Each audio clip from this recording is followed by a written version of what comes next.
शनिवार के दिन जो पीपल के वृक्ष में सरसों के तेल का दीप लगाता है उसको शनि कभी परेशान नहीं करता। एक बात हमेशा ध्यान रखिएगा, मान लो अगर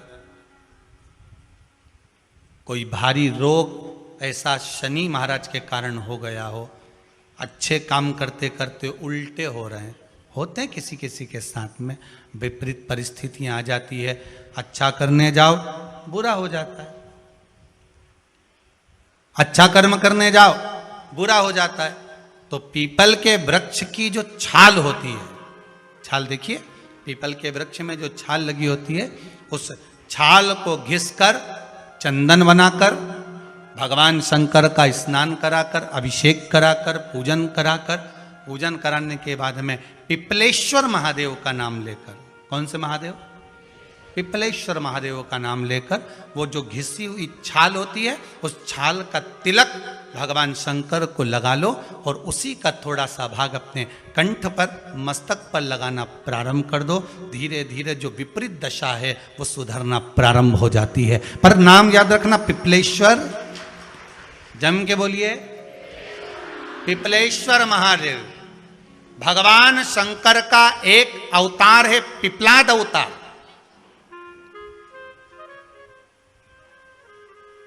पिपलाद अवतार संसार में आए हो, दुख बहुत सारे हैं, तो शंकर भगवान के पूजन के विधान भी बहुत सारे। दुनिया के लोग इनको टोटका बोलते हैं, पर शिव महापुराण में इसको विधान बोलते हैं। क्या बोलते हैं? विधान।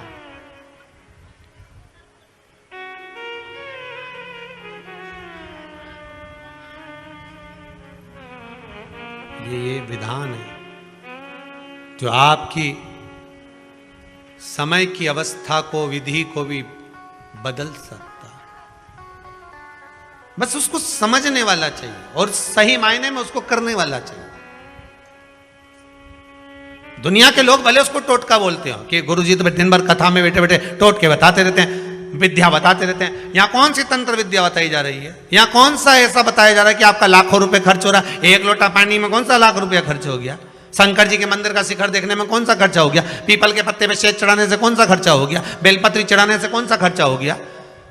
शिव उपासना में कोई खर्चे का प्रमाण नहीं है। शिव उपासना में तो केवल तुम्हारी भक्ति का प्रमाण है,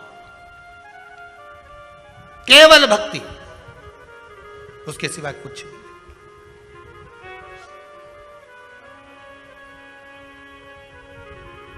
यहां और कुछ है भी नहीं। महाराज, कथा सुनकर जब आप यहां से जाएं, जितनी शांति से बैठ सकते हो, जितने आनंद से बैठ सकते हो, बैठकर जहां मौका मिल जाए, जहां जगह मिल जाए, जैसी जगह मिल जाए, जहां तक आवाज आ जाए वहां तक श्रवण कर लो। जब यहां से जाओ तो कुबेरेश्वर महादेव से निवेदन कर कर जाना, इस भूमि को, कंकर शंकर को निवेदन कर कर जाना, हे भोलेनाथ, हे त्रिकालदर्शी, हे कैलाशी, हे अविनाशी, हे ओगढ़दानी, हे भोलेनाथ, बड़ी कामना लेकर आई हूं मैं, विश्वास लेकर आई हूं और मेरी वो मनोकामना पूर्ण करोगे, ये मुझे विश्वास है।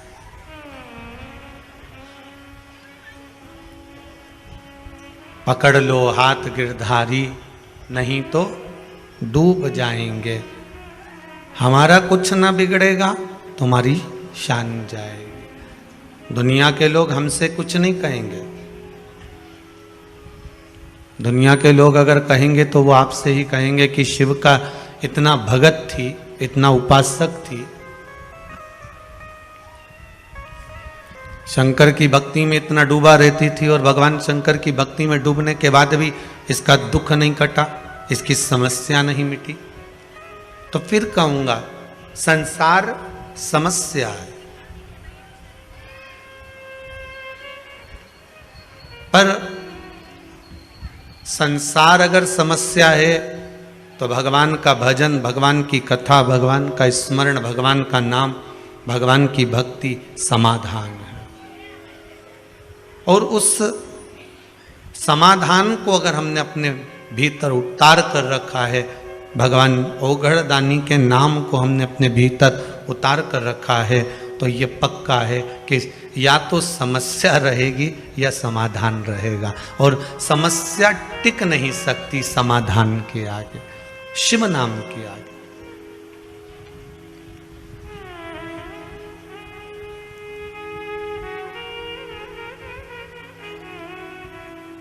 जैसे ब्रह्मा जी के मन में कहीं कहीं संकोच उत्पन्न हो जाता था।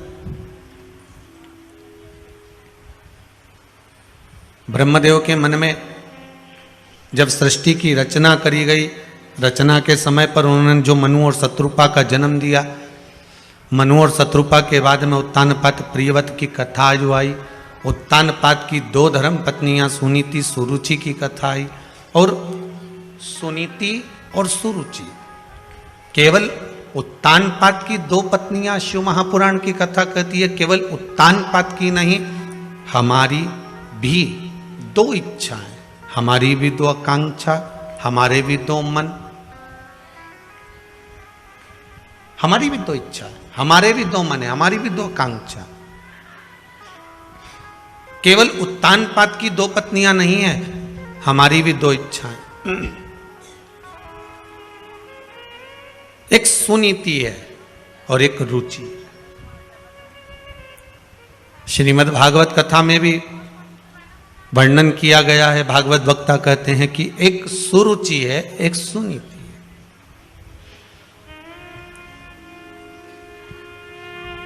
सुनीति जो नीति का पथ निश्चित कर दे, और सुरुचि जो रुचि के पथ को निश्चित करे।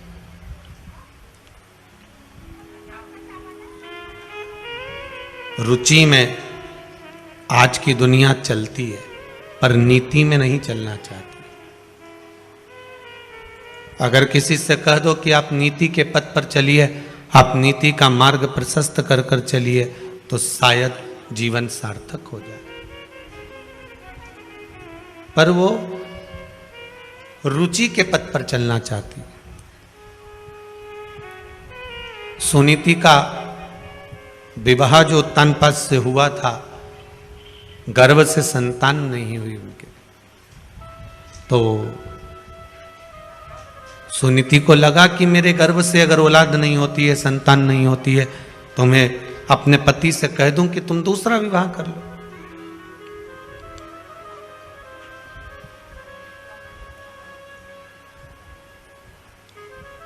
अगर परमात्मा ने संतान का सुख नहीं दिया, हाँ, शंकर भगवान की कृपा हो जाए और आपके घर में संतान हो जाए, ये शिव की कृपा है, ये उसकी उदारता है।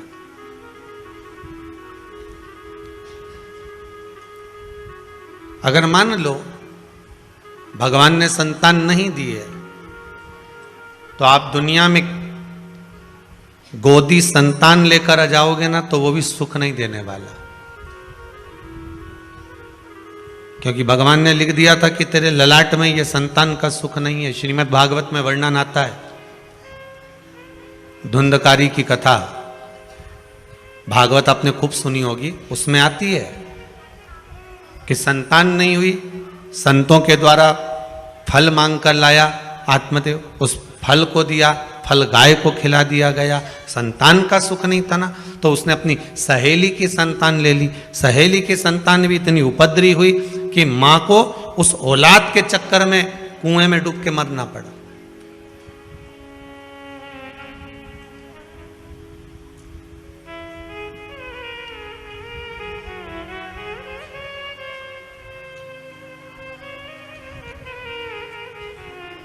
केवल संतान का सुख, कई माताएं आकर कहती, गुरुजी हमारी बहू के यहाँ छोरी है, भगवान से प्रार्थना करने आए, छोरा हो जाए। अच्छा, पर श्री शिव महापुराण की कथा तो कहती है कि बेटा 1 कुल को तारता है और बेटी 2 कुल को तारती है। और मान लो बेटा हो भी गया, आपने मांग कर, विनती कर कर मांग भी लिया और भगवान ने दे भी दिया, और वो बेटा अगर आपको सुख नहीं देगा तो आप क्या करोगे? फिर क्या करोगे?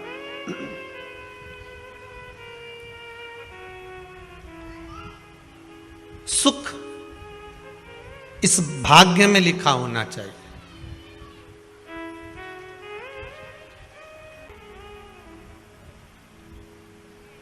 सुनीति और सुरुचि। अगर भगवान ने ललाट पर संतान का सुख लिखा है तो संतान सुख देगी।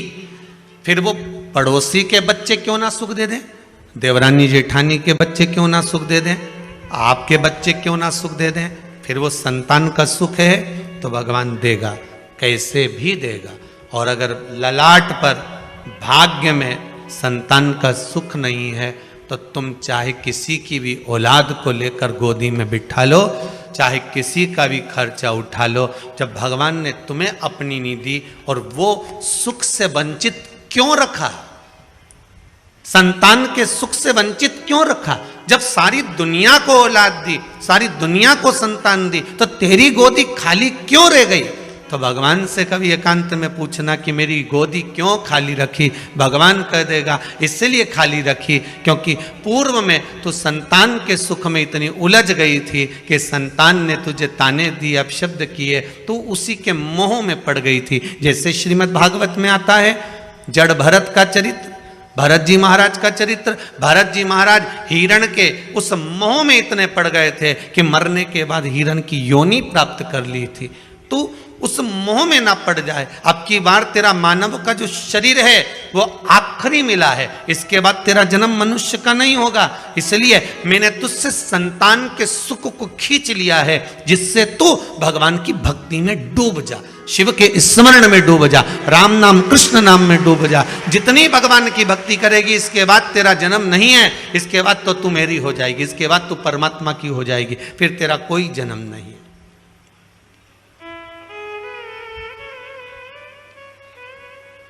अगर सुख से परमात्मा वंचित रख रहा है, आप विनती करो परमात्मा से, वो देगा तो अच्छी बात है। आप निवेदन करके जाओ भगवान से, वो गोदी भर दे आपकी तो अच्छी बात है, कोई दिक्कत नहीं। पर अगर सुख से, किसी भी सुख से परमात्मा ने वंचित रखा है तो उसमें कुछ ना कुछ भाग होगा।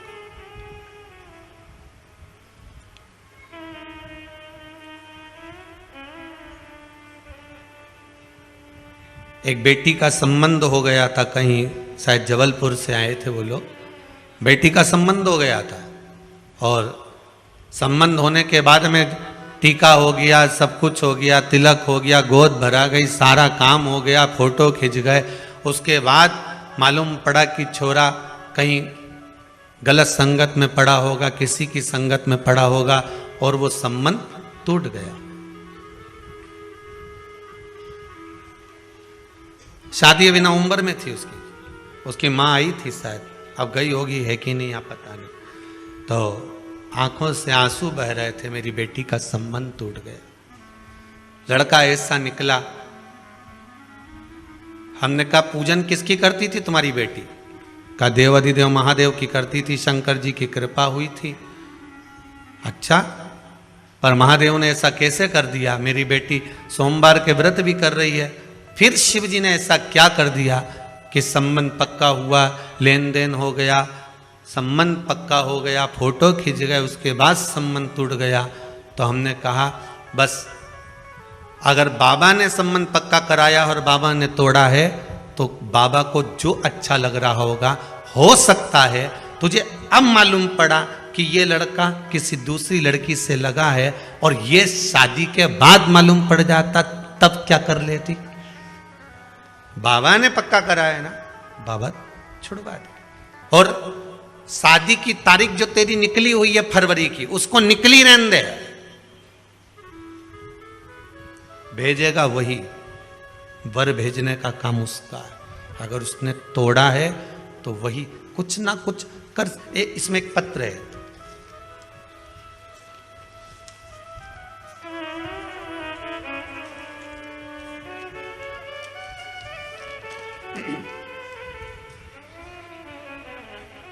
श्री नितिन जी पंचाल, इन्होंने पत्र लिखा है,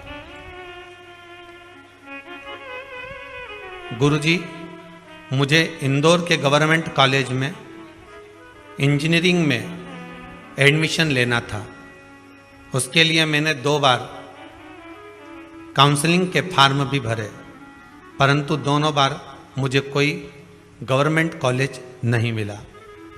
इससे मैं बहुत निराश भी हो गया था।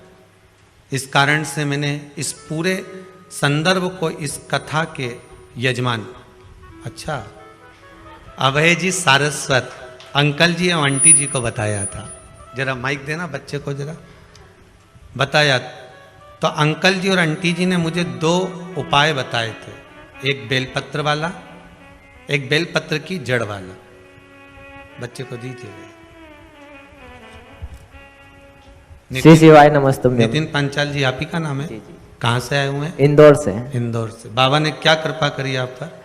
पहले 2 बार काउंसलिंग के राउंड में नाम भरा था, लेकिन दोनों बार नहीं आया। उसके बाद फिर अंकल आंटी ने बताया कि ये वाला उपाय करो तो तेरा एडमिशन पक्का हो जाएगा। मतलब बोल दिया था पक्का हो ही जाएगा। तो फिर मैंने ये 2 उपाय किए और उसी दिन मेरा एडमिशन भी हो गया, और वो भी गवर्नमेंट कॉलेज में। वाह वाह, बाबा की कृपा। गुरुदेव, हम जिस दिन आए थे उस दिन शाम को इसका फोन आया कि आंटी मेरा नंबर नहीं आया 2 में। मैंने कहा तू चिंता मत कर, तेरा नंबर जरूर आएगा। बाबा की कृपा, बहुत बहुत धन्यवाद। बैठिए विराजी। ये बाबा की करुणा है, कृपा है। कृपा बिना कुछ नहीं होता साहब। अगर भाग्य में लिखा होगा ना बाबा ने, तो वो मिलेगा जरूर।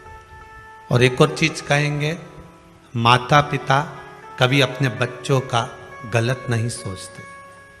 बेटा अगर कपूत भी है ना, तो भी माँ उसको गाली दे देगी, अपशब्द कह देगी, ताना दे देगी और कह देगी तू मेरे लिए मर गया, पर फिर भी माँ दिल से दुआ ही देगी। भले वाणी से बद्दुआ दे देगी, पर दिल से दुआ देगी। ऐसा ही मेरा शंभु, मेरा त्रिकालदर्शी, मेरा कैलाशी, मेरा शिव है, वो कभी बुरा नहीं कर सकता, कभी बुरा नहीं करेगा। दुनिया के लोग भ्रम उत्पन्न कर सकते हैं कि बताओ वो सियोर वाले महाराज ने ये चढ़वा दिया, इससे ये बुरा हो जाएगा। कभी बुरा नहीं हो सकता अगर आपका भाव शुद्ध है तो।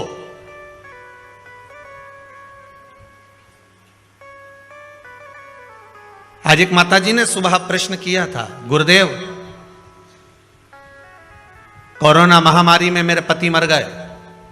मेरे को एक ब्राह्मण देवता ने, एक पंडित जी ने कहा था कि तुम इतने महामृत्युंजय के पाठ करवाओ। मैंने महामृत्युंजय के पाठ करवाए। कम से कम मेरा 50,000 रुपए मैंने महामृत्युंजय के पाठ में खर्च कर दिया, लाखों पाठ करवा दिए, और मेरा पति वेंटिलेटर पर पड़ा रहा।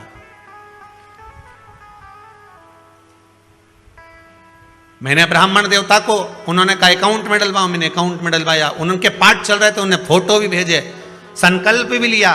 पर यह बताओ, जब मेरे पति के पाठ चल रहे थे महामृत्युंजय, और आप कहते हो कि शंकर का भजन जिसका होता है वो मर नहीं सकता, तो मेरा पति कैसे मर गया? बात इतनी सी है, आप उसका उत्तर दीजिए।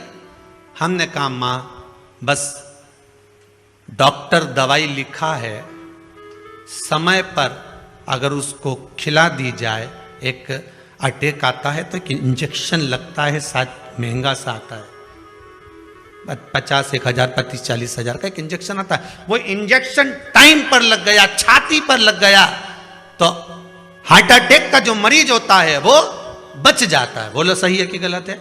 एक इंजेक्शन लगा और वो बच गया, वो बचा। हो सकता है महामृत्युंजय के जाप, अर्थात वो इंजेक्शन, वो टेबलेट आपको पहले खाना थी, और जब प्राण छूट चुके उसके बाद खा रहे हो तो दवाई असर करेगी। माना आपको वो टेबलेट, वो इंजेक्शन, वो दवाई समय पर मिलना चाहिए।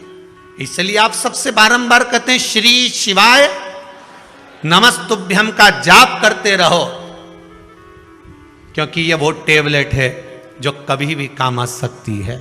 ये वो टेबलेट है। आप भी अगर अपने अपने गांव से निकले होगे, अपने अपने शहर से आए होगे, तो बैग में 2-4 टेबलेट डाल कर आए होगे, जो हाथ पैर दुखने की, सिर दुखने की, जो चालू वाली टेबलेट होती है ना, जो किसी भी काम में काम आ जाए, तो बस वो टेबलेट तुम लेकर चलते हो। तो शिव महापुराण में एक टेबलेट ऐसी बना दी जो हर जगह काम आएगी। सिर दुखे तो भी, पाँव दुखे तो भी, घुटना दुखे तो भी। जैसे एक वो टेबलेट खा लेती है माताएं, वो कौन सी बोलते, काम भी फिल्म खा ले, या कोई सी भी वो गोली खाती रहे कि हम तो ये गोली खाएं, हम तो डिस्प्रिन खाएं, कि हम तो क्रोसिन खाएं, तो वो कह रहे हम तो ये गोली खाते हैं तो हमारे सब काम में काम आ जाए। मेरे तो पुताई कर करके थकी गई, हमारा कब्जा दुखी रिया, तो मैं तो बस वो टेबलेट खाऊं, गोली खाऊं, और जो सोऊं नहीं तुम्हारा सवेरे नींद खुले दादा, फिर सवेरे से काम में लग जाऊं। तो वो टेबलेट एक ऐसी तुमने घर में रख रखी है कि तुम्हें कुछ भी होता है तुम वो टेबलेट खा लेते हो।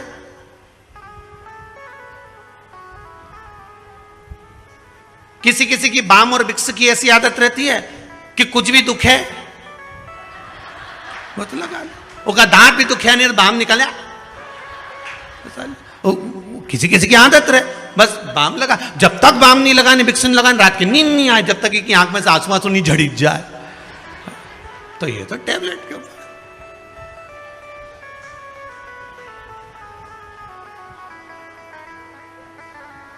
किसी किसी की आदत रहती है कि थोड़ी सी भी तकलीफ आई तो ये 2-3 बार अगर बीपी नहीं नब्बा ले तो इसको आनंद ही नहीं आए। तो भाई नापो, मेरे को ऐसा लग रहा हमारे घबराहट हो रही है, सिर पे पसीना आ गया, अब सब लेवल में, तो फिर काय से हो रहा है। फिर डॉक्टर साहब ने पूछा,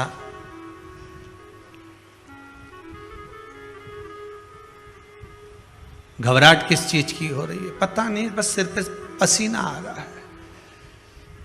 डॉक्टर बोले कुछ नहीं है, दिवाली का टाइम है, बहू करवा चौथ का बाजार करने गई होगी, इसलिए थोड़ा सा लेवल गड़बड़ हो रहा है। वाह, घर में धन का लेवल गड़बड़ हो और यहां तुम्हारा लेवल गड़बड़ हो रहा है। क्यों सोचा? एक टेबलेट ऐसी होती है जो कहीं पर भी काम आ जाती है। श्रीमद् भागवत में एक टेबलेट दी, 12 अक्षर मंत्र ओम नमो भगवते वासुदेवाय। रामचरितमानस में भी एक टेबलेट दे दी, राम।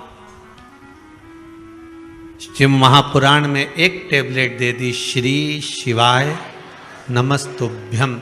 ये वो टेबलेट है जो हर जगह काम आ जाती है, हर जगह।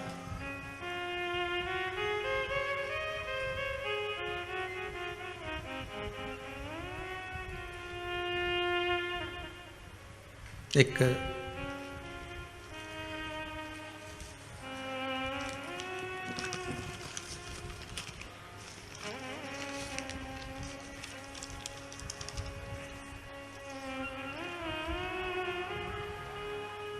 हैदराबाद से एक पत्र है, किसी ने भेजा।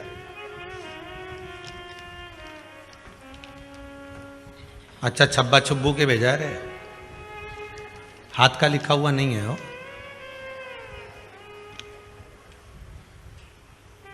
मैं विदित सांघी, 15 साल का हूं। मैं हैदराबाद तेलंगाना से हूं। मैंने पहली बार आपकी महापुराण पुरुषोत्तम मास में सुनी थी। मैं अपनी माँ से बहुत पहले से एकादशी करने की अनुमति मांग रहा था, पर माँ ने नहीं दी। पर आपके महापुराण सुनने के बाद मेरी माँ ने मुझे एकादशी करने की इजाज़त दे दी। मेरे बर्थडे पर भी मेरी एकादशी का व्रत पड़ा, तो मैंने व्रत रखा। पहले मेरा मन भगवान में बिल्कुल नहीं था। ये बच्चे ने लिखा है, पत्र यहीं रहेगा, आप बाद में भी पढ़ सकते हो। पर अब मेरा मन ऐसा हो गया है कि बिना भगवान के मेरा मन रहता नहीं है। कितने साल का बच्चा लिखा है इसमें? 15 साल का बच्चा लिखा है, हैदराबाद।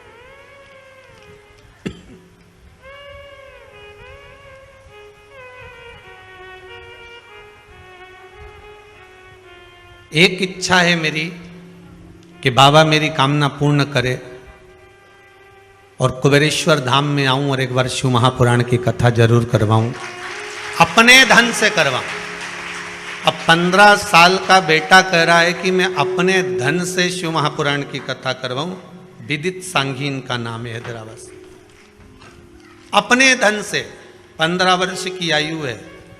अगर बाबा की कृपा हुई, आपका पत्र यहां तक पहुंच चुका है, तो सांघी जी आप भी यहां तक पहुंच जाओगे, ये पक्का है।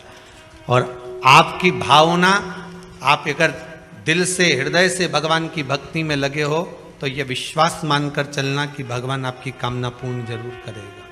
बस हिम्मत मत हारना। दुनिया के लोग डराते जरूर हैं, जैसे ध्रुव जी को डराते थे, डराएंगे। आप भगवान को कैसे भी रिझा रहे हो, भगवान से भय मत खाना, अपने कर्म से भय खाना। फिर कहेंगे किसी से मत डरो, पर अपने कर्म से जरूर डरो, क्योंकि कर्म का भोग तो परमात्मा को भी भोगना पड़ता है। आपको किसी से डरने की जरूरत नहीं है, कर्म से डरने की जरूरत है। संसार सागर में आए हो, किसी धर्म की जगह पर जाना, मंदिर जाना, देवालय जाना, सत्संग में जाना, संकीर्तन में जाना, भजन में जाना, कथा में जाना, कीर्तन में जाना, पूजन में जाना, स्मरण में जाना, तीर्थ जाना, सारी दुनिया में पाप कर्म कर लोगे चल जाएगा, पर कहीं धर्म की जगह पर पाप कर्म मत करके आना, नहीं तो जिंदगी पूरी नरक में निकल जाएगी। और आज के जमाने में जितना भी पाप कर्म हो रहा है वो धर्म की जगह पर ज्यादा हो रहा है।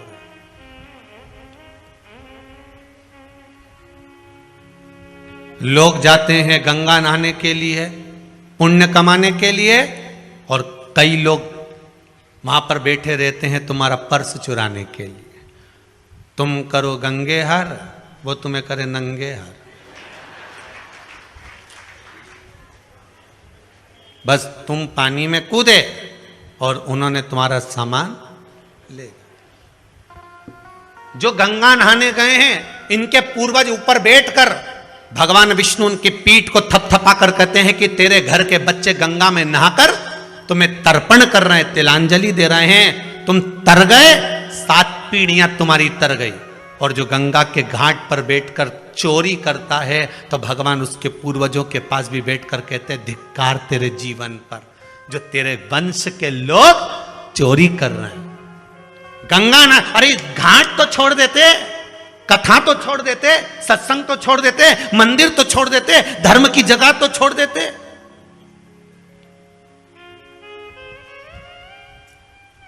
पुण्य की जगह तो छोड़ दो, पर नहीं करो। तुम्हें भगवान ने अगर पाप कर्म करने के लिए बनाया है तो करो, पर निवेदन है कि धर्म की जगह पर, तीर्थ में, पूजन में, मंदिर में, देवालय में, स्मरण में, संकीर्तन में कहीं ऐसा कर्म ना हो जाए।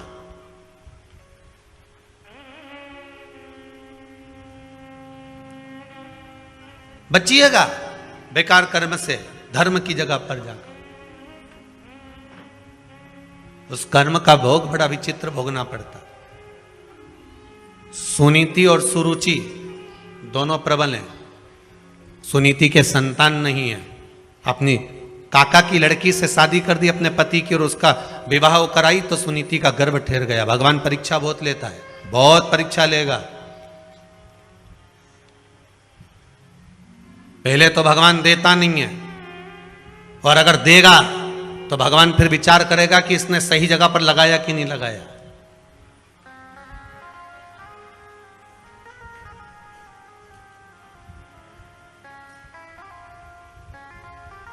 पहले तो देता नहीं है, और देता है तो ये विचार करता है कि ये सही जगह लगा रहा है, सत्कर्म कर रहा है, भजन कर रहा है, कीर्तन कर रहा है, नाम स्मरण कर रहा है, नाम जाप कर रहा है कि नहीं कर रहा। वो चित्त वृत्ति को लगाने का प्रयास करे।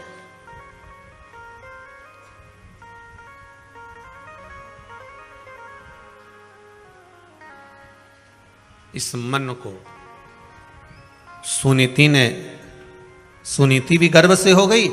सुरुचि को लगा मेरे ताऊ की लड़की ने मेरे साथ छल कर दिया, धक्के मार कर निकाल दिया गर्भवती उस नारी को।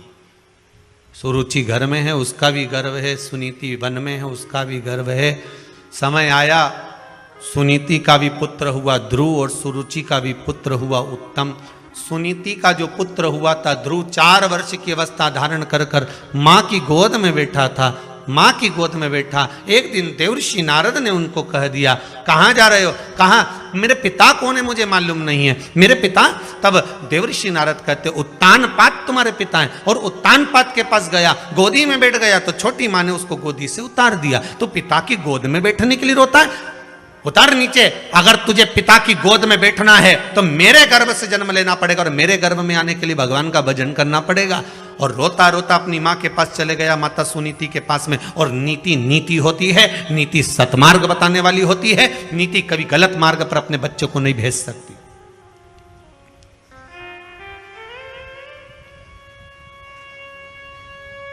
अगर आज के समय में आपके बच्चे गलत मार्ग पर चल रहे हैं तो उसमें पड़ोसी का कोई दोष नहीं है, दोष तुम्हारा है। भोजन कराते हो, बच्चे नहीं खाते तो मोबाइल पकड़ा देते हो। बोलो सही है कि गलत? खाना नहीं खा रहे, दोच के खवा रहे।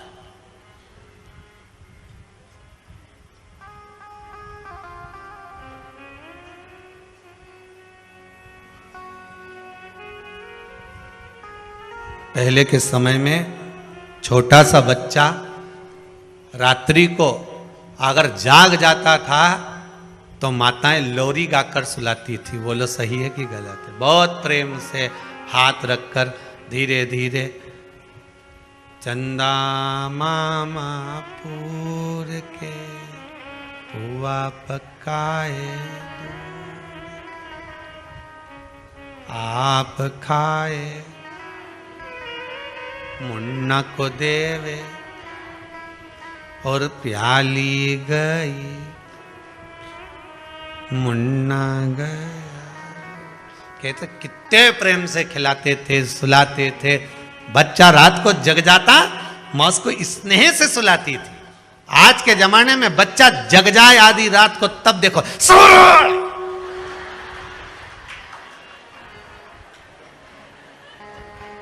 ऐसी चिल्लाए कि पड़ोसी जो सो रहा वो जाग जाए। उठ के बैठते से बोला, अरे ओ जगदम्बा तेरे हाथ जोड़ो, काय चिल्ला रही है? लो तुम चुप करा लो।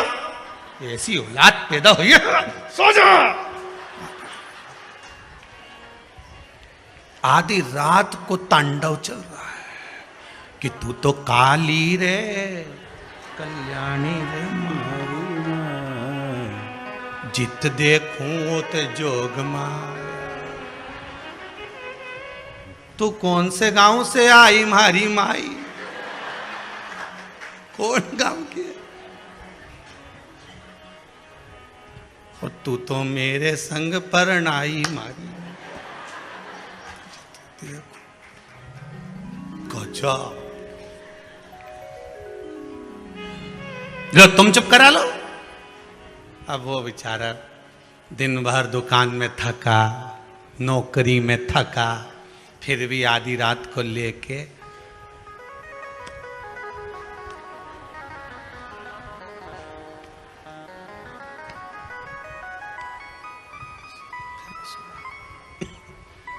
मां को दया आ गई। कौन सी मां को? या जगदम्बा के नहीं, वो पावागढ़ वाली अंबा को, ओको दया है। बेटा ला मेरे को दे छोरा को, तू जा सो। दादी ने गोदी में लिया, ऐसी गोदी रखकर दादी पीछे तकिया लगाकर सो गई। गोदी में लाला को हिलाती रही, लाला सो गया। दादी, जहां प्रेम हो, करुणा हो, वात्सल्यता हो, स्नेह हो, वहां पर तो नींद आ ही जाती है। प्रेम।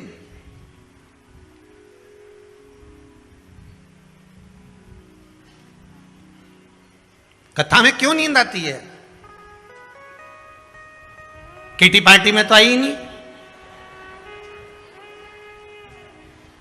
ना शॉपिंग मॉल में आई, पर कथा में आई।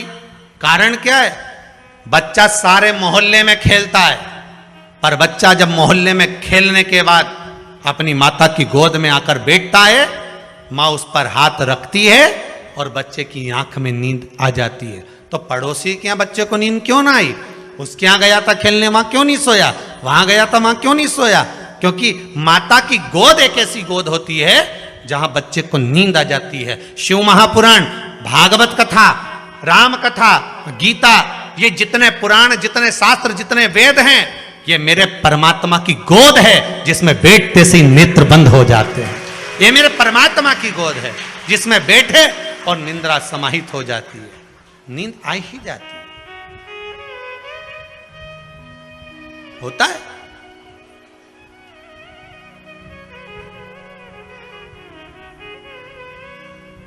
एक बार हरदा में कथा थी, लगभग 18 साल पहले की बात होगी, 18-19 साल पहले की। और वहाँ का दशहरा मैदान में खेल का ग्राउंड था, वहाँ कथा चल रही थी। कथा में टेंट लगा बहुत सारा, जनता भी खूब, बैठने की जगह अलग नहीं। अब वो एक खंबे से टिक के एक अम्मा बैठ जाए काला चश्मा लगा के। अब वो काला चश्मा लगा के बैठ जाए और उसके पास एक भी नहीं बैठे। अब जब जगह की कमी तो सरक के बैठ जाओ, पर उसके पास एक नहीं बैठे। अब बार बार वही ध्यान जाए कि जब जगह नहीं है तो वहां क्यों नहीं बैठ जाता। हमने 2-4 से कहा कि खसक जा, बैठ जा, तो वहीं से मुंडी हिलाए।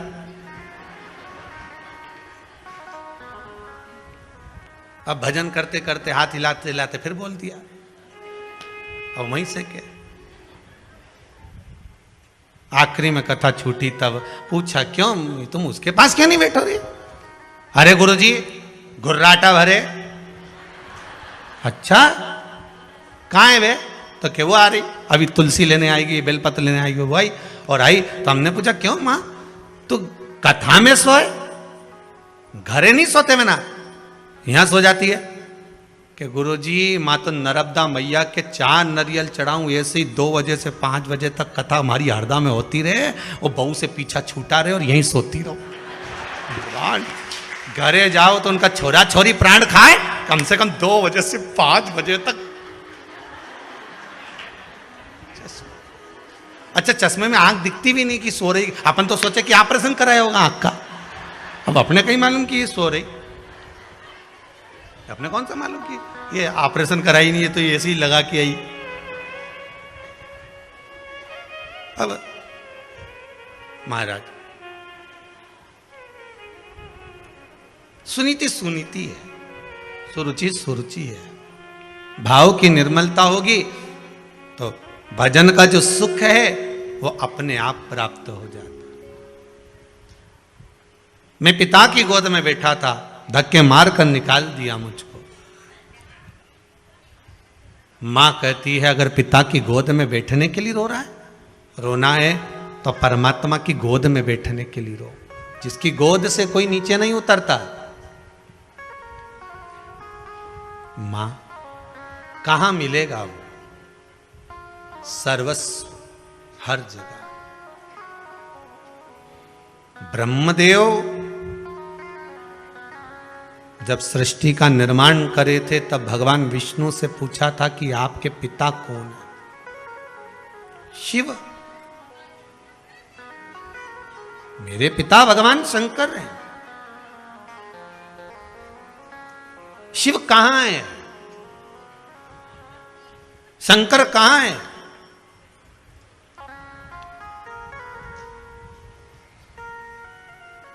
भगवान विष्णु ने कहा था ऐसा कोई कण नहीं जिसमें शिव नहीं।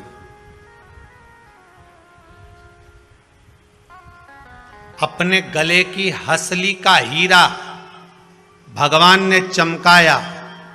उस हीरे की रोशनी जो सूर्य में से निकलकर सामने दीवार पर जा रही थी, उसमें जो एक रेख बन रही थी, उस रेख में जितने कण दिख रहे थे, कभी आप भी प्रैक्टिकल करना, बच्चे लोग कांच चमकाते हैं, उस कांच को दीवार पर लगा दो और वो जो रोशनी जा रही है उसके बीच में आप देखेंगे बहुत बारीक बारीक कण दिखेंगे, बहुत बारीक बारीक। गले के हीरे का जो प्रकाश था, उस प्रकाश की जो रोशनी थी, उस रोशनी के बीच का जो क्रम था, उसमें जो कण दिख रहे थे, इतने कण। आप भी प्रैक्टिकल करके देखना, तुम्हारे यहाँ भी धूप आती होगी, छांव आती होगी, तो धूप में कांच रख दो, कांच का उजाला तुम्हारे घर में करो, उसमें जो रोशनी के बीच की जो जगह होगी, उस जगह से उस जगह के बीच में जो प्रकाश जा रहा होगा, उसमें बारीक बारीक ढेर कण हो। भगवान ब्रह्मदेव से कहते हैं यही कण, हर चप्पे चप्पे में, कण कण में शिव तो है, सब में। तेरी कृपा बिना न हिले एक भी अणु,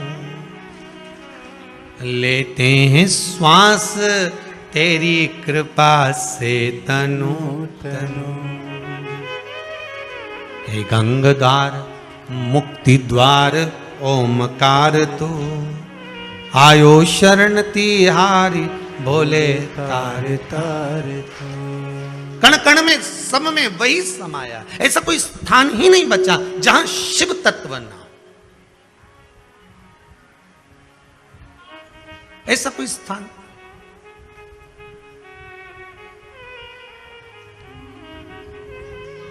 हर जगह पर वही।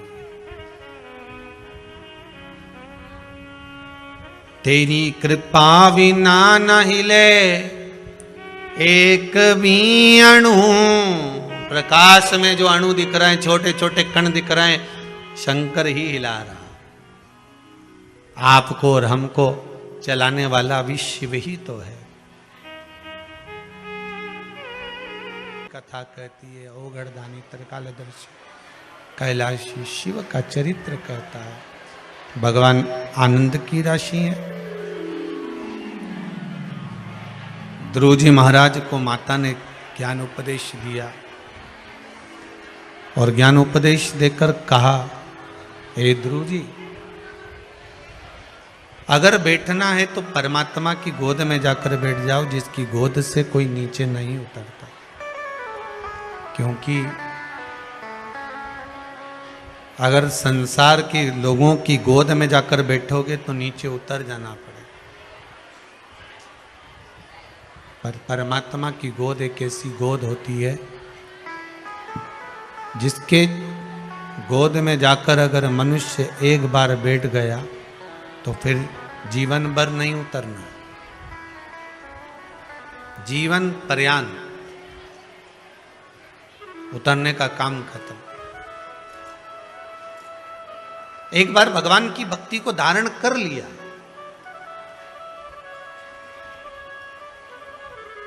आपसे फिर निवेदन करेंगे, अगर शिव मंदिर में जाते हो, शंकर जी की आराधना करते हो, जो जल शिव जी को समर्पित करते हो, उसी जल में से थोड़ा सा आधी चम्मच जल अपने पात्र में वापिस लेकर आया करो। लाते हो? वापिस लाया करो, खाली पात्र वापिस नहीं लाना। जो भगवान को जल चढ़ाया है आपने, उस जल में से थोड़ा सा जल, 2 बूंद भी लेकर आओगे ना, और वो जल अपने घर में छींटो, प्रतिदिन छींटो। उसका क्या फल मिलता है ये आपको 3 महीने में मालूम पड़ जाएगा। 3 महीने में मालूम पड़ जाएगा उसका फल कितना। मात्र उसके दरवाजे पर जाने का ही एक आनंद है, मात्र उसके चौखट तक पहुंच जाने का ही एक आनंद।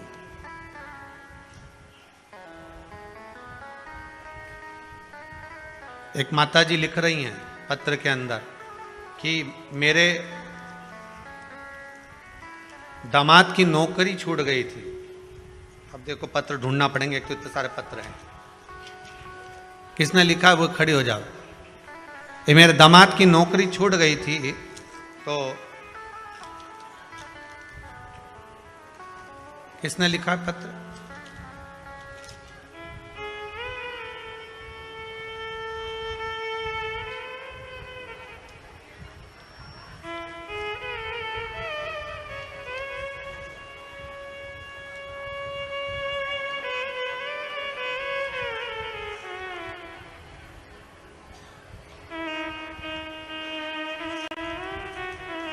अनीता बाई जिला होशंगाबाद से आई हैं। कहाँ बैठी हैं? हाथ उठाओ जरा। तो उन्होंने पत्र में लिखा है, अनीता बाई जी। अच्छा पीछे है क्या? ठीक ठीक है, बैठो बैठो बैठो। अब इतनी दूर माइक भेजना उत्तम नहीं है। अनीता बाई जी ने लिखा है, गुरुजी मैं होशंगाबाद से आई हूँ, मेरा अनुभव आपको बता रही हूँ। मेरे दामाद 6 महीने से घर में बैठे थे, बहुत परेशान थे। मैं उनको बोल कर आई थी कि मैं कुबेरेश्वर धाम केवल आपकी नौकरी के लिए जा रही हूँ, और आज ही आई हूँ और बाबा ने ऐसी कृपा कर दी कि 2 जगह से नौकरी के लिए बुलावा आ गया है। बाबा की कृपा देखी।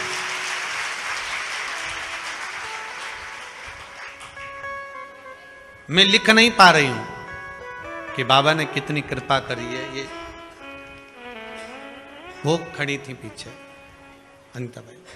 बाबा की कृपा कुछ, आपका विश्वास, बस आप थोड़ा सा भी जल अगर शंकर को समर्पित कर रहे हो,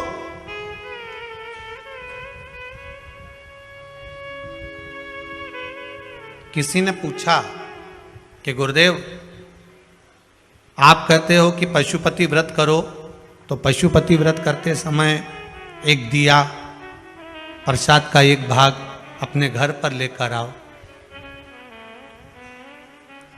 पर हम जहां पूजन करने जाते हैं वहां पंडित जी बोलते हैं कि आप तो सारा सामान यहीं भगवान के लिए दिया लाए हो, तो दिया भगवान को ही लगाओ। जो भाग लेकर आए हो वो भगवान को समर्पित करो।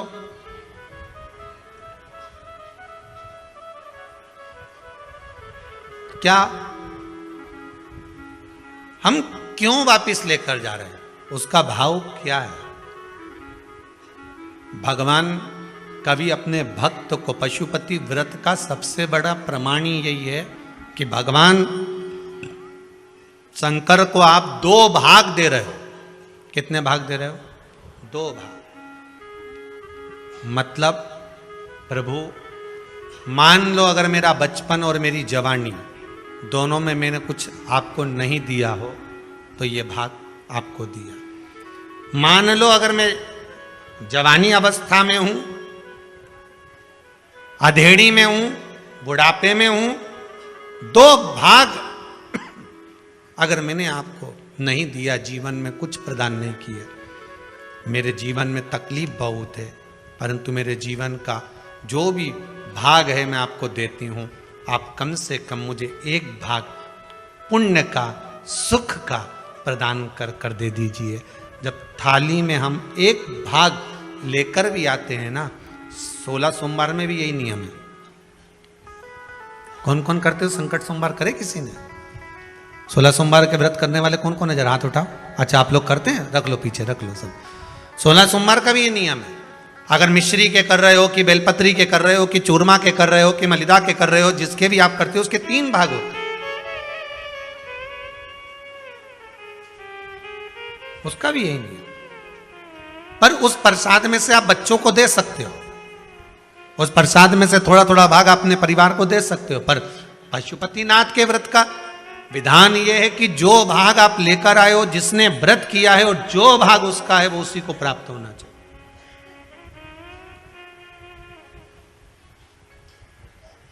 वो उसी को प्राप्त। अगर हम जल चढ़ाने शंकर जी को जा रहे हैं, उसमें से 2 बूंद जल, थोड़ा सा भाग हम वापिस लेकर आ रहे हैं, तो ये समझ कर चलिए कि हम भगवान के चरणामृत को, भगवान के चरणोदक को, भगवान की चरण की रज को, और जो शंकर भगवान के शिवलिंग पर, शिवलिंग तो शंकर हैं, जलाधारी पार्वती है, 2 भाग जो जा रहे हैं वो कार्तिकेय गणेश हैं, बीच में अशोक सुंदरी है, ऊपर से जो जल गिर रहा है जया विषहरा सामरी बारी दौतली देव, शिव जी की 5 बेटियां हैं, और जहां से जल बहकर जा रहा है वहां 33 कोटि देवताओं का भाग है। ऐसे जल को जब हम लेकर आते हैं तो उस जल से हमारा घर, मन, तन सब पवित्र हो जाता है, सब पवित्र। थोड़ा प्रयास करें। हम तो यहां तक कहेंगे अगर व्यापार भी नहीं चल रहा हो ना, तो थोड़ा सा 2-3 दिन करके देख लो। अभी तो दिवाली का टाइम भी है, आपको मालूम पड़ जाएगा। 2-4 दिन करने में आपका जाता क्या? शंकर जी के मंदिर से चरणों तक लेकर आए, जल चढ़ाया, लाए, देव दुकान पर ले जाओ, छीटो जरा दुकान पर, देखें जरा सीवर वाला महाराज बहुत बड़बड़ करे, जरा देखा तुम तो ले जाओ जल। उपासना करिए शिव का, भगवान की भक्ति में रम जाए। ध्रुव जी महाराज ने जो साधना करी है, उस साधना का बल ये मिला कि भगवान को बैकुंठ छोड़कर ध्रुव जी के पास आना पड़ा।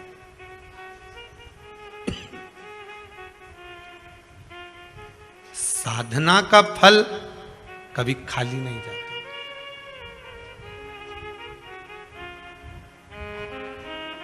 कभी खाली नहीं जाएगा। आप आस्था चैनल पर कथा सुन रहे हो, फेसबुक यूट्यूब पर कथा श्रवण कर रहे हो, चाहे कुबेरेश्वर धाम में कथा सुन रहे हो, इसका फल कभी खाली नहीं जाएगा। अगर शिव महापुराण की छोटी सी भी क्लिपिंग, छोटी सी भी वीडियो, छोटा सा भी भाग आपके पास पहुंच रहा है और आपको उससे प्रेरणा मिल रही है, आप उससे जाग रहे हो, तो वो खाली नहीं जाएगा, कहीं ना कहीं मिलेगा, प्राप्त हो। एक बहुत सरल सा मंत्र है, श्री शिवाय नमस्तुभ्यम, बहुत सहज सा मंत्र है, जिसका स्मरण कर लेने पर सब सुख मिल जावे।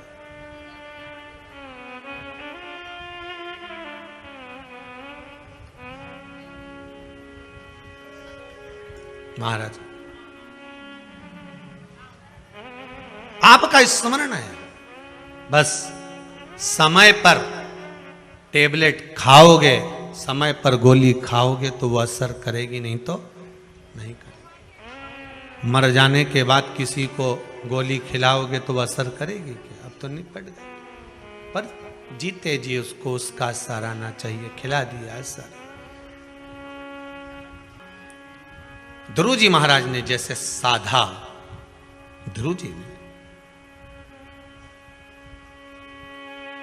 शंकर भगवान को एक बात बहुत प्रिय है, शिव जी के दरवाजे पर जाओ तो एक बात जरूर कहो, भोलेनाथ मुझे मेरे भाग्य का देना, दूसरे के हिस्से का नहीं चाहिए। किसके भाग्य का चाहिए? मेरे भाग्य। आज के जमाने में दुनिया के लोग दूसरे का भाग्य देखकर चलते हैं। गुरुजी जरा पत्रिका देखकर बताना, मेरे भाग्य में मेरी बेटी के हाथ का धन है कि नहीं? गुरुजी जरा पत्रिका देखकर बताना, मेरे हाथ में मेरे बेटे का धन है कि नहीं? फिर गुरुजी भी ऐसे मिलते हैं, तेरे भाग्य में तो गज केसरी योग चल रहा है, जमीन में से हंडा निकलेगा, तेरे पूरे परिवार में किसी को नहीं मिलेगा, तेरे को ही मिलेगा। गुरुजी जगह बता दोगे क्या? अमावस की रात को आऊंगा।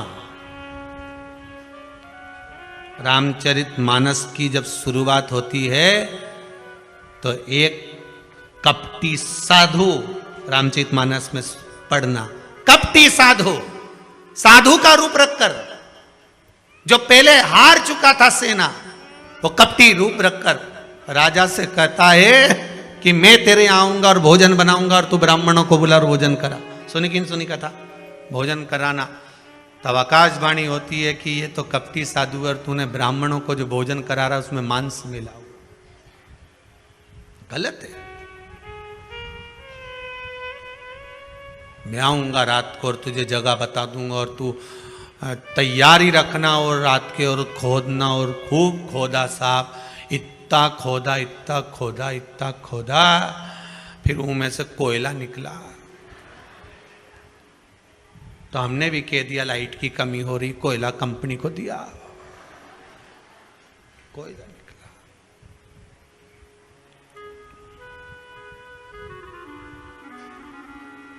गुरुजी भी बोले निकलना था तो माल, पर कोयला हो गया।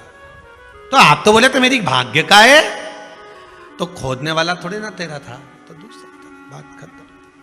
फिर निवेदन है भगवान से कहना, ऐसा गड़ा हुआ भी नहीं चाहिए। तुम में से किसी को चाहिए क्या? हमें गड़ा हुआ भी नहीं चाहिए। और ना हम ये आस लगा कर बैठे हैं कि मेरे बेटे की शादी होगी और बहू आएगी तो बहुत सारा भाग्य का लेकर, हमें उसके भाग्य का भी नहीं चाहिए, हमें छोरे के भी भाग्य का नहीं चाहिए, हमें ना बहन बेटी के भाग्य का चाहिए, हमें तो अपने भाग्य का दे। जो मेरी किस्मत का हो वो मेरे भाग्य का मुझे दे दे, बस बहुत है। अग्नि पुराण में लिखा है, ब्रह्मवर्ता पुराण में लिखा है और पद्म पुराण में लिखा है कि एक अकेले मनुष्य के भाग में कितना होता है, कितना लिखा होता है। भविष्य पुराण को उठाकर पढ़ लेना, उसमें भी मिल जाएगा। केवल एक मनुष्य के भाग में, अकेले के भाग्य में कितना होता है, कितना। तो ब्रह्मवर्ता पुराण कहती है 3.5 करोड़ रोम छिद्र मनुष्य के शरीर में होते हैं।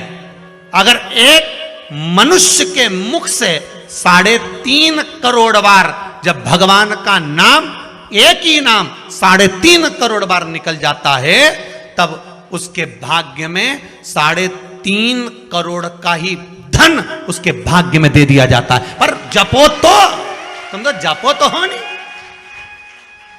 और जपना क्या है? एक ही मंत्र। आपसे ये नहीं कह रहे हैं कि तुम 24 घंटा जपो 3.5 करोड़ कर लो, नहीं नहीं। हम तो क्या, चलते फिरते बोलो श्री शिवाय नमस्तुभ्यं, चलते फिरते जप लो, छोरा छोरी के पढ़ाओ तब जप लो, नी सुने तब जप लो, श्री शिवाय नमस्तुभ्यं ले। तुम अब जपो, तुम तो खाते पीते हंसते बोलते गाते जो करो, श्री शिवाय नमस्तुभ्यं या राम राम कृष्ण नाम, जो तुम्हारी मर्जी पड़े वो जपो, पर 3.5 करोड़ बार तुम्हारे मुख से भगवान का नाम निकलना चाहिए। पहले भी कथा में कहा, माला माल बनने के लिए सबसे पहला शब्द है माला, फिर बनेगा माल, अर्थात माला जपोगे तब माल आएगा। तो माला माल ऐसे ही हो जाओगे, तुम्हें कुछ नहीं करना है। 3.5 करोड़ बार भगवान का नाम जप कर देखिए। हर व्यक्ति की किस्मत में धन होता है, पर मंथन करोगे तब तो निकलेगा। अकेला अकेला दूध की कीमत कितनी है? 40 रुपए लीटर। बोलो सही है कि गलत? 40 रुपए लीटर का दूध जब जमा दिया, दही बन गया तो 60 का हो गया। बोलो सही है कि गलत है? वही दही का जब मथनी से मथना चालू करा और मक्खन ऊपर आ गया तो कीमत हो गई 150 रुपया किलो। अब वही मक्खन को फिर अग्नि पे तपा दिया, तपाने के बाद घी बना लिया, कीमत हो गई 400 रुपए किलो। वही घी 400 का हो गया, इतना सा 40 रुपए लीटर का। बस मनुष्य भाई है ये, तो क्या हमारा तो कोई काम ही नहीं चले, हमारा तो धंधा ही नहीं चले। भगवान ने मेरी तो किस्मत फोड़ दी, मेरी तो किस्मत ऐसी लिखी, हमारी किस्मत में कुछ भी नहीं लिखा, मैं तो गणित दुखी, मेरी किस्मत में भगवान ने कुछ नहीं लिखा, भगवान ने कुछ नहीं लिखा। ब्रह्मवेत्ता पुराण कह रही है, भविष्य पुराण कह रही है, पद्म पुराण कह रही है, प्रत्येक मनुष्य के भाग्य में करोड़ों का धन लिखा होता है, पर मंथन करेगा तब प्रकट होगा। तो भगवान का नाम जप तो सरी, जपे कुछ नहीं, बस दुनिया के आगे जाके भगवान दुनिया क्या, जितना तो दुनिया के सामने जाके बोले नहीं भगवान ने ऐसा, भगवान तो जप ले। आज से नियम बनाऊंगी मैं भी, और तुम्हें गिनने की जरूरत नहीं है। क्या नहीं करोगे तुम? गिनोगे नहीं, गिनती वो करे। सही है गलत है? गिनती वो करे। तुम तो खाए जाओ, खाए जाओ, पेट भरा जाएगा तो अपने आप मालूम पड़ जाएगा कि नहीं, दादा अब तुम्हारा जलेबी नहीं खवाई, अब तुम एक रसगुल्ला नहीं खा सकती, अब तुम्हारा बस का है नहीं, तुम तो खा लो। नहीं दादा नहीं खाओ, तुम नहीं खाया जाए नहीं। अरे बोलो तो सही नहीं, बस जैसे भरा गया तो भराने के बाद में अगर खाओगा तो बस भगवान भी इंतजार में। जैसे ही 3.5 करोड़ बार तेरे मुख से नाम पूरा हो गया, उसके बाद तुझे नहीं देखना, फिर मैंने जो देना चालू करा, फिर नहीं तो रुक सकती, फिर बटोरे जा, कितना बटोर सकती है। जप ले, स्मरण कर ले, पर भजन करे तब तो, नहीं तो भजन करे तब। ऐसा कोई व्यक्ति नहीं जिसके भाग्य में भगवान ने सुख नहीं लिखा, लिखा है। बस थोड़ा सा मंथन करना पड़ेगा, थोड़ा सा मंथन करोगे तो वो सुख प्रकट। आपको थोड़ा सा मनन चिंतन करना पड़ेगा, थोड़ा मंथन करना पड़ेगा।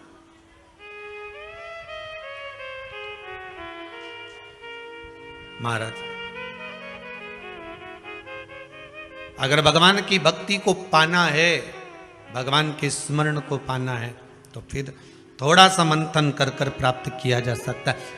भगवान से निवेदन करना कि मुझे मेरे भाग्य का देना, मुझे दूसरे के भाग्य का नहीं चाहिए। जो मेरी किस्मत में लिखा हो वो देना, हमें दूसरे के हिस्से का।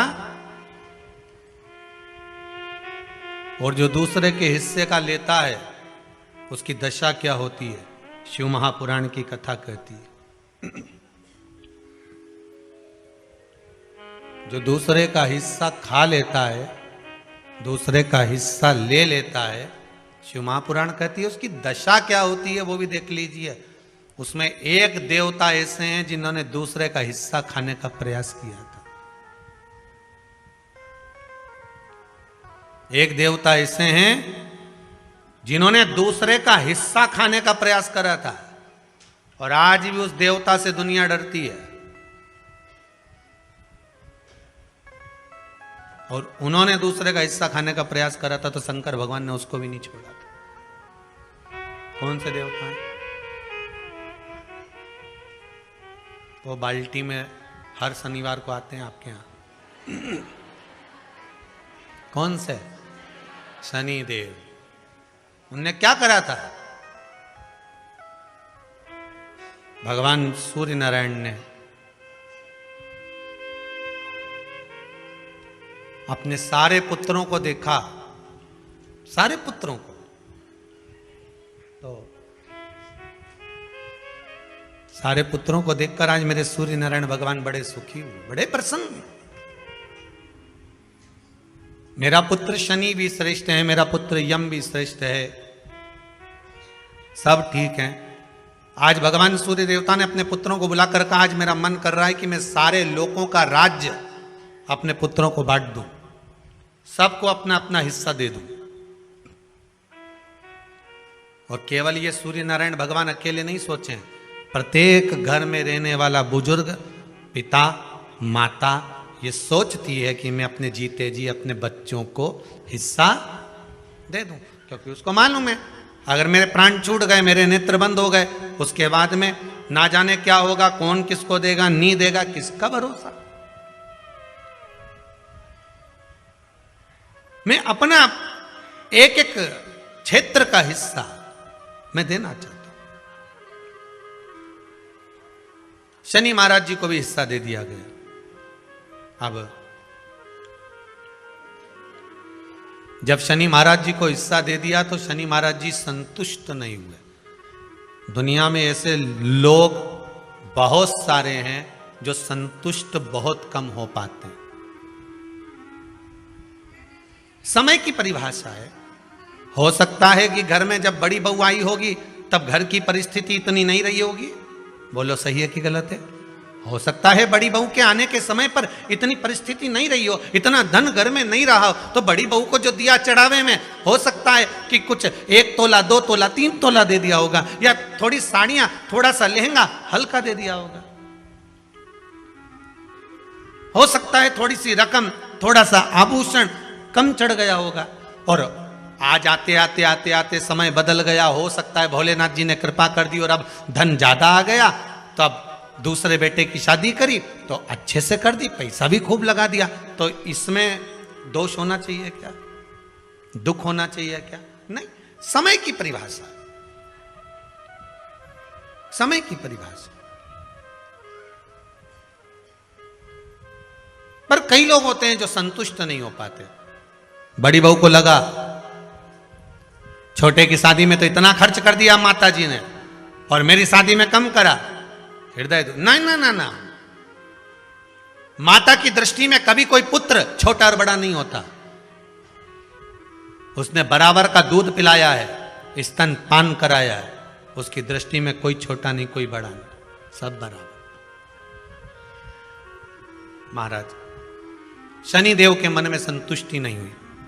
जब शनिदेव के मन में संतुष्टि नहीं हुई तो शनि महाराज उसी समय पर अपने सारे भाइयों का हिस्सा बटोरने लगे, उस पर कब्जा करने लगे।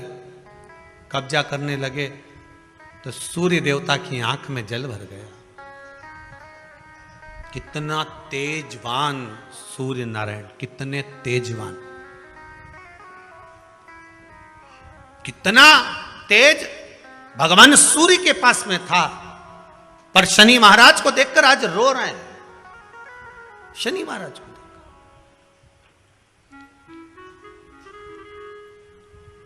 बहुत करवद्ध निवेदन करके कहेंगे, भगवान अगर पुत्र दे तो संस्कारी दे। भगवान अगर पुत्र दे तो संस्कारी दे। संस्कारी अगर पुत्र होगा तो जीवन की सार्थकता होगी। अच्छे अच्छे सूरमाओं को भी अपने बेटों के कारण रोते हुए देखा है।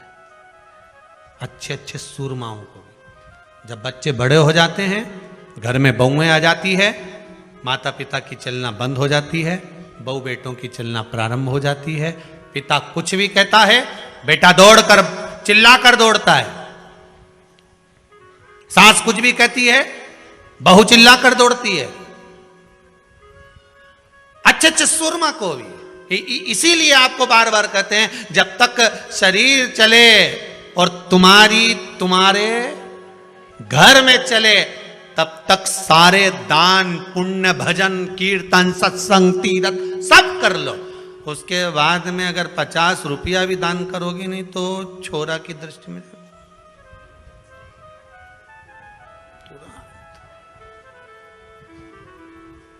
तुरंत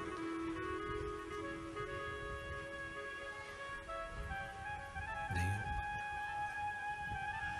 हम दूसरी जगह जाकर क्या कहें, यहीं कुबेरेश्वर धाम में भी देखने को मिलता है। बेटे अपनी बूढ़ी बूढ़ी माओं को जब दर्शन के लिए, माँ नहीं मानती, हमें तो जाना है कुबेरेश्वर धाम, हमें तो जाना है, जिद पकड़ लेती हैं, लेकर आती हैं। और माँ उनसे कहती ला रे दे दे 50 रुपए दे दे। तो छोरा हूं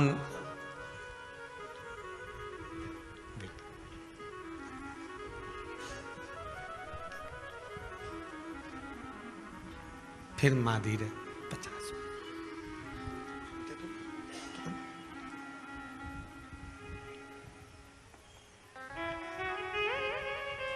आखिरी में माँ का जब अपमान होते हुए बार बार देखते हैं तो हम भी हाथ जोड़कर कह देते हैं, मत मांग, जाओ।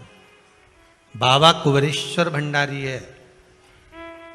देना और नहीं देना तो आपके हाथ में है, पर मेरा बाबा कभी नहीं सोचता कि मुझे इसको देना है कि नहीं देना। यहाँ तो जिसका पांव आ गया, जो इस गेट से अंदर प्रवेश कर गया, कंकर के संकर से मिल गया, और जो दिल में लेकर आया है बाबा 3 महीने में तो वापिस बुला ही लेता है। यहाँ देना और लेना मूल नहीं है।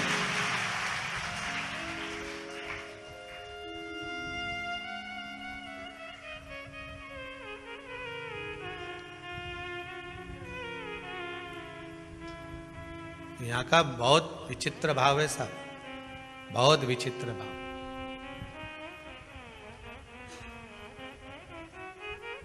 इस कुबेरेश्वर धाम से अगर कोई चप्पल भी बदल कर ले जाता है ना, तो वो चप्पल भी हिला के रख देती है, उसको रुला रुला देती है। यहाँ का तो इतना प्रमाण देखा है। सत्यता की बात बता रहे हैं आप लोग, उसको हंसी में लो चाहे व्यंग में लो। एक जरा सा किसी का सामान भी अगर यहाँ से चला जाता है, व्यक्ति ले गया, मन का धन कर लिया उसने, ले गया, कोई सामान ले गया, मान लो कोई तुम्हारी वस्तु ले गया, रे नहीं पाता, रोएगा। या तो फिर शरीर का कोई अंग अपने आप टूट जाता है, फिसल गया, गाड़ी से गिर गया, टूट गया, लगा जितने का सामान लेकर गया है उतना तुझे वहां लगाना पड़ेगा, हॉस्पिटल में लगा देगा। इस भूमि का प्रमाण देखा, इस भूमि का।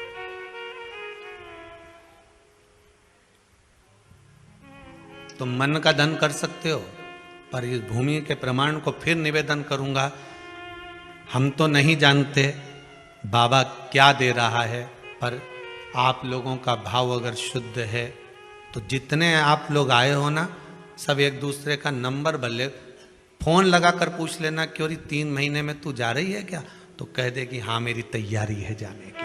बाबा कृपा कर देता। आप जिनके साथ में आए हो, आपकी गाड़ी में जो लोग आए हैं, 8 लोग आए हैं, तो 8 में से 5 की तैयारी रहेगी वापस आने की। सबकी तो नहीं कह सकता हूं, क्योंकि दिल भी तो होना चाहिए, मन भी तो होना चाहिए, विश्वास। हो सकता है गाड़ी में 8 लोग आए तो उसमें से 2-3 का मन नहीं होगा, चलो सब जा रहे हैं तो अपन भी चलो। देखे तो सरी आखिर में का नौटंकी चल रही है। लोगों के शब्द होते हैं, नौटंकी का चल रही है, अपन देखे तो चलिए। तो जिसका जैसा भाव होगा बाबा वैसे मिलता है। मेरे भगवान कृष्ण जब मथुरा में पहुंचे थे, कंस को काल दिख रहा था, देवकी मैया को लाल दिख रहा था, अक्रूर जी को भगवान दिख रहे थे, सबकी भावना थी, गोपियों को कृष्ण दिख रहे थे। जिसकी जैसी नियत भगवान वैसा नजर आ रहा। आप जिस भाव से आए हो, इसीलिए कह रहा हूं, गाड़ी में 8 लोग हैं तो 8 में से 5 की तैयारी कर लेना, 3 महीने बाद वापिस आना है। अगर 10 लोग आए हो तो 8 की तैयारी कर लेना, वापिस आना ही पड़ेगा। अगर 4 आए हो तो 2 की तैयारी कर लेना, आना ही पड़ेगा। और 2 आए हो तो उसमें से 1 की तैयारी करो कि बाबा बुलाएगा जरूर। यहां इस भूमि का प्रताप है, आना और भाव लेकर आओ। यहां कुछ नहीं, जो ये 21-21 हजार रुपए लोग जमा करें ना आजीवन भोजन भंडारे के, उनके भोजन बनता है दाल चावल सब्जी रोटी। आज तो कुछ और बन गया होगा, शायद कड़ी बन गई होगी, कड़ी चावल रोटी जो बन गया सादे भाव में। आज किसी भगत ने कह दिया, गुरुजी रोटी बनाने में बहुत देरी होती है, बेचारी माताएं इकट्ठी होती हैं, सब बनाती हैं। तो एक भगत ने मशीन आज बोल दी है रोटी बनाना की, शायद 4-5 दिन में आ जाएगी। बाबा की कृपा, बड़ी बड़ी करुणा बाबा ने कर दी। अब अगली बार से तुमको बेलना नहीं पड़ेगी री बउआ, ध्यान रखना। अब नहीं बेलना पड़ेगी, अब तो मशीन में बन के बाहर। अब तो तुम खूब निपटा जो जोरदार है। तो क्या सोचना उसमें, कृपा बाबा की, बस करुणा। शनि महाराज ने अपने भाइयों के इस हिस्से पर कब्जा कर लिया। सूर्यनारायण भगवान की आंखों में जल भर गया कि मेरा पुत्र ऐसा कर रहा है। शनि को बुलाया सूर्यनारायण भगवान ने, समझाया पर नहीं माना। किसी किसी की नियत होती है कि इसको इतना कैसे दे दिया, अम्मा ने इसको इतना कैसे दे दिया, पिताजी ने इसको इतना कैसे दे दिया, मैं तो कब्जा करूंगा, दुकान नहीं छोड़ूं, घर नहीं छोड़ूं, ये नहीं छोड़ूं, वो नहीं छोड़ूं। मत छोड़, एक दिन संसार छोड़कर जाना पड़ेगा। तब कहीं जमीन जायदाद छाती पे बांध के ले जाएगा? नहीं, तुम तो लिख देना वसीयत में, मेरा फ्रिज मेरे छाती पे बांधो,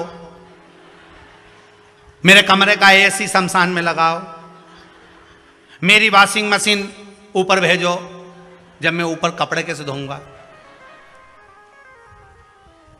लिख के जाओ। और मरते मरते पत्नी से भी कह दो, मैं अकेला नहीं जाऊंगा, चल रही कि नहीं चल रही, तुझे लेके जाऊंगा जरा कर। एक पत्नी की नौकरी दिल्ली में लग गई और एक पति की पत्नी मर गई। दोनों का नाम एक जैसा था। जो मरी वो लीला, जिसकी नौकरी लगी वो भी लीला। नौकरी लगी वो दिल्ली पहुंच गई और जो मरी वो शमशान पहुंच गई।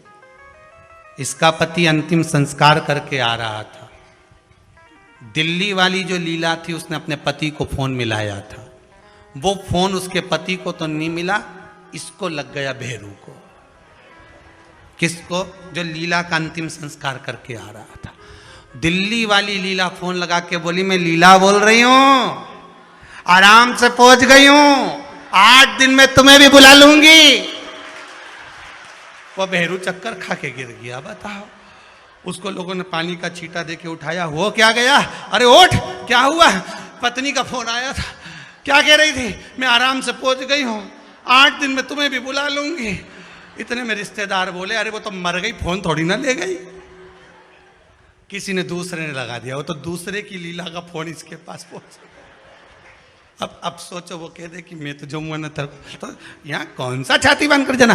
भगवान सूर्य देवता ने शनि महाराज को समझाया, नहीं माने शनि देवता, मानने को ही तैयार नहीं, मैं काहे को मानूं। नहीं माने तो सूर्य देवता ने अपने गणों को भेज दिया, जाओ जरा शनि महाराज को जरा हटाओ वहां से। शनि महाराज को गुस्सा आया और शनि महाराज ने उन सारे गणों को नष्ट कर दिया। अब एक बार अगर कब्जा हो जाए तो कोई छोड़े? बड़ी मुश्किल से छोड़े। वो तो अच्छा है शमशान में कोई कब्जा नहीं करे। हाँ, नहीं तो लिख जाए इतनी जगह में हमारा दादाजी मरा था, अच्छा कहीं का सूरमा कह दे।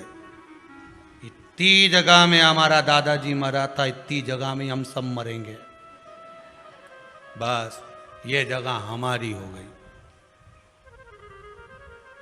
कौन करे वहां कब्जा? कब्जा कौन करे?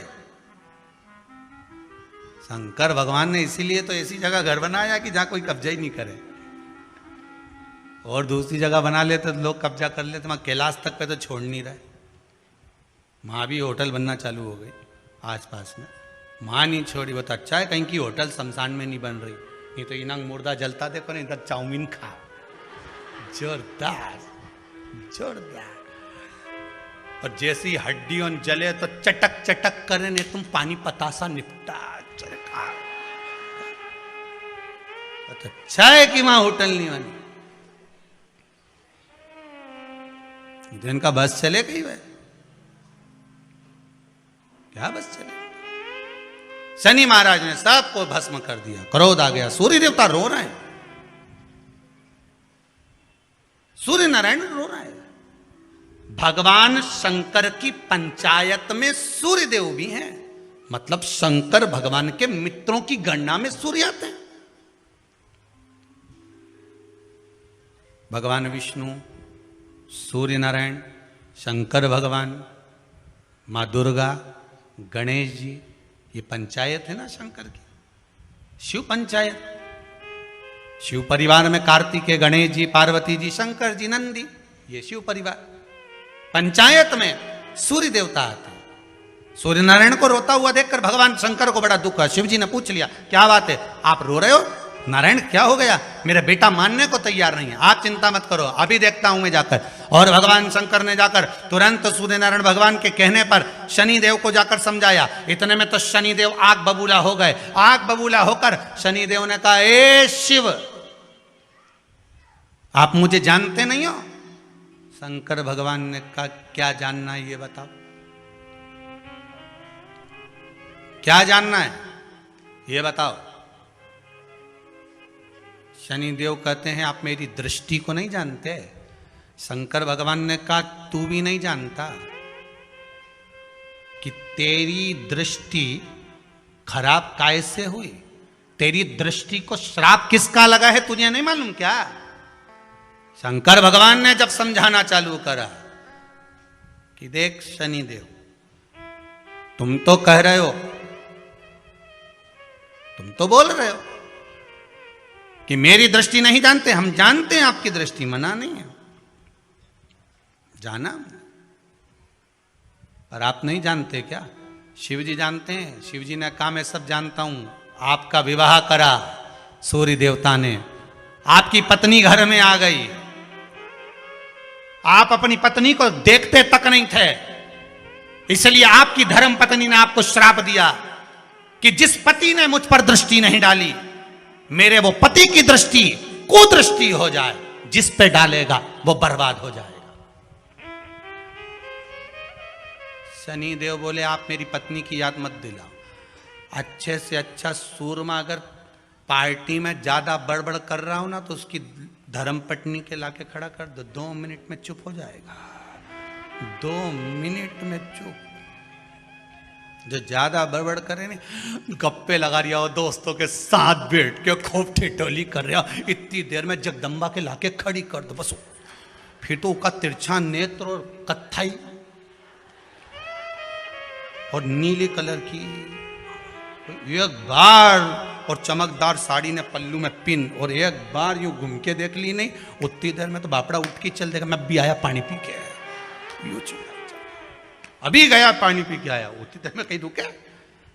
शनि महाराज ने कहा, आप मेरी पत्नी की याद मत दिलाओ। शंकर भगवान बोले, ए शनि, फिर समझा रहा हूं, हिस्सा छोड़ेगा कि नहीं छोड़ेगा? शनि बोले, नहीं छोड़ूंगा। शंकर भगवान ने उठाया, पीपल के पेड़ के नीचे ले गए, और पीपल के पेड़ के नीचे शनि महाराज को उल्टा लटका दिया। 19 साल तक शनि महाराज को पीपल के पेड़ के नीचे शंकर जी ने लटका के रखा। अब बोल,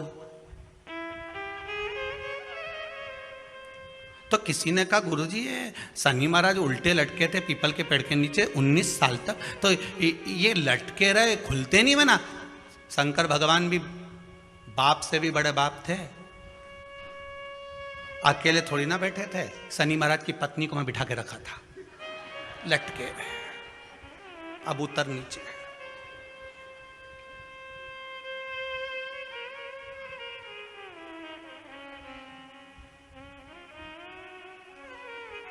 शनि महाराज ने देखा इसी ने मुझे श्राप दिया है, मेरी दृष्टि कुदृष्टि हो जाए, और इसको मैं देखना पसंद नहीं करता। तो शनि ने 19 साल तक आंख नहीं खोली। शंकर जी ने भी कह दिया था यहीं बैठी है, खोल मत लीजिए, तो बाप रा खोले ही नहीं आंख, ओंधा लटके पीपल के पेड़ में। कई बार शनि महाराज ने शिव जी से कहा गई क्या?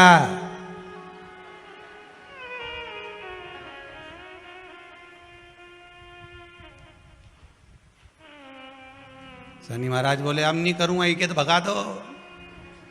शिव जी बोले नहीं, अभी नहीं गई, यहीं बैठी। 19 वर्ष तक शनि महाराज पीपल के वृक्ष में, पीपल की जड़ पर बंधे रहे, खोला ही नहीं शिव जी ने, टंगे रहे। अब दूसरे का हिस्सा खाने वाले को जब शनि महाराज जैसे के लटका दिया भोलानाथ ने, तो तुम कहीं लगो रे लाइन में? जरा विचार तो करो। तुम तो तुरंत, कई लोगों की आदत होती है, एक माता जी की चप्पल कहीं खो गई तो बड़ी दुखी। उसकी सहेली ने कहा कहां जा रही है? मंदिर में जा रही हूं भगवान के। क्यों? भगवान के मंदिर आई थी, मेरी चप्पल कोई ले गया। भगवान से क्यों? मेरी चप्पल दिलाओ। गुस्से में अंदर गई और जो भगवान के मंदिर में पहुंची, पहुंच के वापिस बाहर आ गई। क्यों? तू तो इतनी शेरनी बन के गई थी, तो क्यों नहीं बोल के आई? कि भगवान से क्या बोलो, उनकी तो खुद चप्पल नहीं कोई चुरा के ले गया, वो तो खुद नंगे पैर खड़े, उनके पास तो खुद चप्पल नहीं। अब बोले सो क्या? उल्टे लटके हैं शनि महाराज, उल्टे। 19 वर्ष तक शनि महाराज लटके रहे। तब 19 वर्ष नेत्र बंद कर कर शनि महाराज ने शंकर की आराधना करी कि दुनिया में कोई ऐसा नहीं जो मुझे उल्टा लटका दे, केवल एक यही है जिनने मुझे लटकाया है। तो 19 वर्ष तक तप करा तो शंकर जी प्रसन्न हो गए। धर्म पत्नी को हटाकर पार्वती को लाए, साथ में आशीर्वाद दिया, शनि महाराज को खोला। वर मांगो, तुम्हें क्या चाहिए? मांगो, तुम्हें क्या चाहिए? शनि महाराज ने कहा मांगूंगा कुछ नहीं, आप वर दे दीजिए। शंकर जी ने कहा मैं तुम्हें दंड अधिकारी बनाता हूं कि आप अच्छे और बुरे का दंड दोगे, आप अधिकारी बनकर बैठोगे, मेरा आशीर्वाद तुम्हारे साथ में है। दंड अधिकारी बना।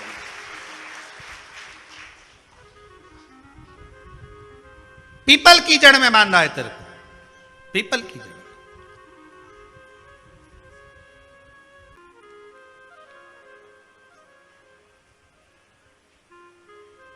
जब दधीचि ऋषि की अस्थियां चली गई, उनकी धर्मपत्नी सुवाच ने देखा मेरे पति को मार दिया गया, मेरे पति की अस्थियां ले गए राक्षसों का संहार करने के लिए, उनकी अस्थियां लेकर चले गए, मेरा पति चले गया। सुवाच गर्भ से थी, मरना चाहती थी, प्राण छोड़ना चाहती थी। शिव जी ने देखा ये तो अग्नि के ऊपर चढ़कर अपनी देह त्याग रही।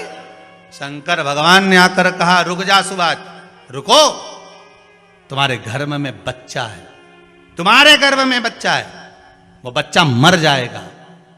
अब इस बच्चे को जन्म देकर भी क्या करूंगी? नहीं पिपली, तुम्हारे गर्भ में जो बच्चा है वो महाज्ञानी है। तुमने मुझसे प्रसाद के रूप में मांगा था, कहा था शिव जैसा पुत्र होना चाहिए, तो क्या तुम शंकर को नष्ट कर दोगे? मैं शंकर को जन्म दूंगी। सुवाच ने 2 पत्थर उठाए, अपने गर्भ पर मारना प्रारंभ करा। गर्भ पर मारा, बच्चे ने जन्म लिया। बच्चा 7 महीने का था। उस बच्चे को उठाकर पीपल के कोटर में रख दिया। पीपल की कोटर। एक गिलहरी पीपल के फल को लेकर आती थी, पिपलाद के मुंह में देती थी। शिव का एक अवतार, इसलिए शंकर का नाम ही पिपलेश्वर महादेव। शिव का एक अवतार पिपलाद के रूप में हुआ है। तुम क्यों चिंता करती हो? तुम चिंता मत करो, तुम्हारा पुत्र जन्म दो तुम। और दिया धन सुभाष ने, उसके बाद प्राणों को त्यागा। और उस पीपल के कोटर में अगर भरण पोषण करने वाला कोई था तो वह देवाधिदेव महादेव था। फिर निवेदन करेंगे, माता के गर्भ में बच्चा रहता है, उसका भरण पोषण करने वाला मेरा देवाधिदेव महादेव है।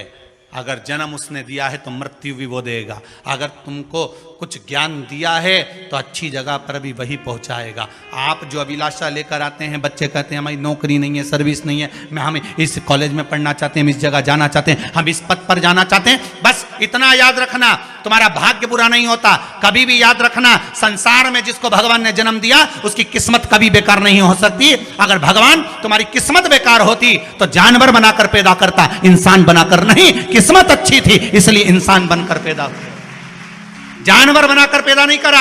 अगर तुम्हारी किस्मत अच्छी थी इसलिए मनुष्य बनकर पैदा हुए हो, इंसान बनकर पैदा हुए हो, मानव बनकर पैदा हुए हो। भगवान को दोष मत देना कि भगवान ने किस्मत बेकार दी है। भगवान ने किस्मत अच्छी बनाई है इसलिए तुझे मृत्यु लोक में जन्म दिया। भगवान ने भाग्य अच्छा बनाया इसलिए तुझे शिव महापुराण की कथा सुनने का मौका दिया। नहीं तो भाग्य में नहीं होती तो कहां से मिल जाती। किस्मत अच्छी है तो भगवान फिर नौकरी भी लगाएगा, धंधा भी करवाएगा, सर्विस भी कराएगा, विवाह भी करेगा, शादी भी करेगा, मकान भी बनाएगा, जायदाद भी देगा, संतान भी देगा। उसने दिया है पेट तो भरेगा वही। हम काय को अपने माथे पर ले। मैंने इतनी पढ़ाई कर ली, मैं इंजीनियर हो गया, मैं ये बन गया, मैंने तो ये कर लिया, उसके बाद भी मैं घर में बैठा हूं, मेरा छोरा घर में बैठा, इतना पढ़ने के बाद बैठा। जन्म उसने दिया है, भाग्य उसका है, किस्मत उसकी है, तो कहो उसको कि शंकर का भजन कर, मंथन करे, मक्खन निकलेगा और घी भी जरूर बनेगा। हारना मती। जब तेरे 3.5 करोड़ बार, गिनती मत करना, गिनती वो करेगा। तू तो भज, तू कुबेरेश्वर का स्मरण कर, तू महाकाल का स्मरण कर, तू काशी विश्वनाथ का स्मरण कर, तू महाकाल राजा का स्मरण करके तो देख। शिव का भजन कर, 1 लोटा पानी ले जाकर रोज चढ़ा शंकर जी के मंदिर में जा। शिव से भजन करने में क्या देरी। नहीं जा सकता शिव मंदिर में जाने में। बच्चों को अगर शर्म आती हो तो बेलपत्री के पेड़ के नीचे पानी चढ़ाया, वो भी नहीं कर सकता तो पीपल के पेड़ के नीचे चढ़ाया, वो भी नहीं कर सकता तो आंवले के पेड़ के नीचे चढ़ाया। पर कहीं जुड़ तो सरी, एक बार साध तो सरी, पकड़ने का प्रयास तो करो परमात्मा को। तुम भगवान को एक बार पकड़ लो फिर परमात्मा नहीं छोड़ता। पूतना ने एक बार गोदी में लेके दूध पिलाया था, बाद में पूतना कह रही थी छोड़ दे छोड़ दे छोड़ दे, आकाश में उड़ गई, छोड़ दे छोड़ दे। भगवान के आई काय को मौसी, काय को आई, और आई है तो दूध पिलाया है तो फर्ज तो अदा करूंगा, ऐसे थोड़ी नहीं छोड़ दूंगा। तुम भगवान को 1 लोटा पानी चढ़ा दोगे, भगवान को दूध चढ़ा दोगे तो भगवान ऐसे ही छोड़ देगा क्या? पकड़ लेगा, छोड़ेगा ही नहीं। फिर तुम कहोगे भगवान छोड़ दे, भगवान छोड़ दे। कहाँ कथा का रस लग गया लोगों को। अब दुनिया के लोग सोचते हैं अब मैं कथा भी याल नहीं सुनूंगा, मैं घर में काम करूं, दुकान में काम करूं कि कथा सुनूं। पर रात्रि के जैसे ही मोबाइल खोल के बैठा, आज देखो महाराज ने क्या क्या बोला, तुरंत लगा रस। आधे बहुत लोग तो कथा सुनने के लिए मोबाइल खोलते हैं, फेसबुक यूट्यूब खोलते हैं। आधे बहुत लोग मोबाइल पे महाराज को इसलिए देखते हैं कि देखें महाराज ने क्या गड़बड़ चढ़वा दिया, आज क्या चढ़वाया देखें जरा, महाराज ने क्या गड़बड़ बोला। होते हैं 3 तरह के लोग कथा में जाते हैं। पहले नंबर का सोता, जो कथा में सोने जाता। दूसरे नंबर पे सरोता, जो कथा में कतरने जाता। तीसरे नंबर पर श्रोता, जो कथा सुनने जाता। 3 तरह के लोग जाते हैं। एक जाता सोता, जो कथा में सोने जाता। दूसरे नंबर का सरोता, कथा में कतरने जाता। महाराज ने क्या बाचा क्या नहीं बाचा, महाराज ने ये तो बोला ही नहीं, शिव महापुराण का वो तो बोला ही नहीं, महाराज तो फालतू की बात कर, ये दिन भर बैठा बैठा कतरता रहे और दुनिया के आगे सुपाड़ी परोसता रहे। देखो महाराज ऐसा, देखो महाराज ऐसा, महाराज तो ठिठोली करे, महाराज तो ये करे, महाराज तो वो करे। तो काय को सुनो, रिमोट तो तुम्हारे हाथ में ही है, चैनल चेंज, महाराज भी चेंज, कहीं करना। महाराज दूसरे का हक नहीं खाना, हम दूसरे की संपदा हमको नहीं दी है। मेरे ओगरदानी से, मेरे त्रिकालदर्शी, मेरे शंभू से, मेरे कैलाशी से कहना, हमें दूसरे के भाग्य का मत देना, क्योंकि हमने पुराणों में सुना है, हमने शास्त्रों में पढ़ा है कि व्यक्ति के अकेले के भाग्य में भी धन होता है, बस मंथन कर कर उसको प्रकट करना होता है। भाग्य का देना, भाग्य का दीजिए महाराज। और जब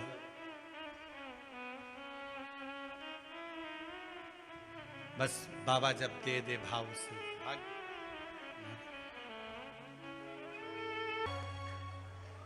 देखी है जब से ये तस्वीर तेरी, तब से बदल गई है तकदीर।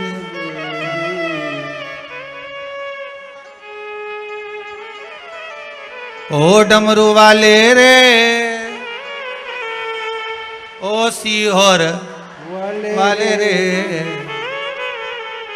ओ डमरू वाले रे, ओ सीहोर वाले रे, अब तो हो जा मेहरबान, ओ काशी वाले रे। हे बाबा करुणा सागर, कृपा सागर, दया सागर, करुणा करने वाले, हे भोलेनाथ विश्वनाथ, कृपा करिए। बाबा शनि देव को छुड़ा दिए, उनको दंड अधिकारी बना दिया। भगवान शिव की कथा कहती है, भगवान शंकर और पार्वती मंगल आनंद सुख भोगने वाले थे। यही शनि महाराज ने निवेदन करा था कि एक बार आपके मंगल विवाह का स्वरूप का दर्शन करूं, तब शिव और पार्वती के मंगल विवाह का दर्शन होता है। सुंदर भगवान शंकर और पार्वती का मंगल विवाह का दर्शन हो रहा है भाव भक्ति के साथ। शिव आनंद में दूल्हा बने हैं, पार्वती मैया दुल्हन बनी है। भाव भक्ति से भगवान शंकर और पार्वती पधार रहे हैं। जोरदार ताली बजाकर स्वागत करें भगवान शिव और पार्वती का। भगवान ओगरदानी भगवान शंकर शिव बने, माता पार्वती दुल्हन बनी है। बोल काशी विश्वनाथ भगवान की जय। माता पार्वती भगवान शंकर के गले में सुंदर जयमाला देंगी, शंकर भगवान पार्वती मैया के गले में जयमाला देंगे। भाव से दर्शन करेंगे। माँ पार्वती शिव जी के गले में जयमाला दे रही हैं। जोरदार ताली बजाकर स्वागत करिए।